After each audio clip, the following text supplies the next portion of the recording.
ఒకసారి అర్జునుడు, కృష్ణుడు ఒక గ్రామానికి వెళ్ళి వస్తూ ఉంటారు. ఆ సమయానికి పూర్తిగా చీకటి ఆవరించింది. అప్పుడు అర్జునుడు కృష్ణుడితో ఎలా వెళ్ళగలం? ఇప్పుడు చీకటైపోయింది కదా అని అడుగుతారు.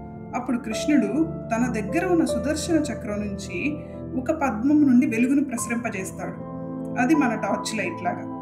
అది సాధారణ వెలుగు కాదు. ఆ వెలుగుకు అర్జునుడు కళ్ళు తెరవలేక కళ్ళకు చేతులు అడ్డు పెట్టుకొని, కృష్ణ ఏమీ కనిపించట్లేదు అని అరుస్తూ ఉంటాడు. అది ఎంత ప్రకాశవంతం అంటే సూర్యుని వెలుగు కూడా ఆ వెలుగులో మసకబారిపోతుందని పురాణాలు చెబుతూ ఉంటాయి.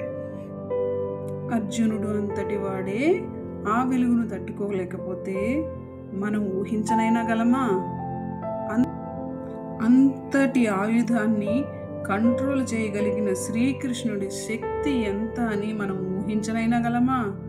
మనం ఎంత ప్రయత్నం చేసినా ఊహకు కూడా అందని శక్తి. అందుకే ఆయన